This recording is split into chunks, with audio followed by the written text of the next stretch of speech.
नमः शिवाय। आखिर शिव है क्यों जो मन में वास करते हैं, कोई अन्य देवी देवता क्यों नहीं?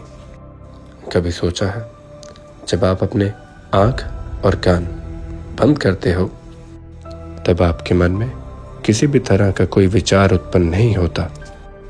उस वक्त आपका मन शून्यता की स्थिति में होता है।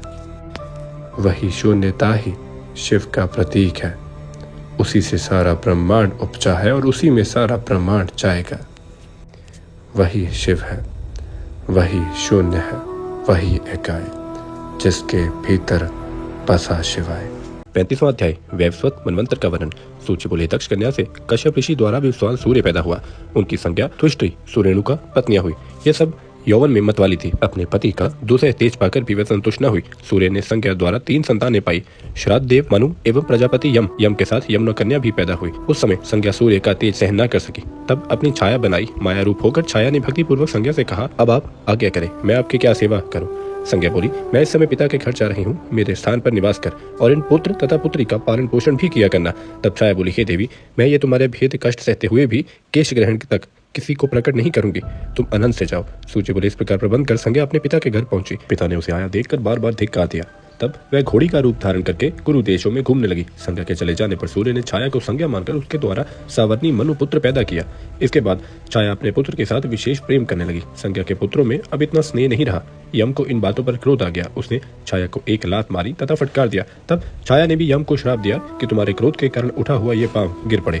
यम ने जाकर संपूर्ण वृतांत पिताजी से कहा कि हे पिताजी, इसके श्राप से मुझे बचाओ, मेरा पांव ना गिरने पाए।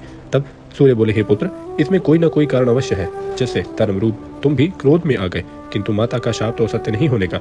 इतना यम से कहकर छाया से बोले, हे चंडिके, यह तुमने किसी कुबुद्धि का काम कर डाला।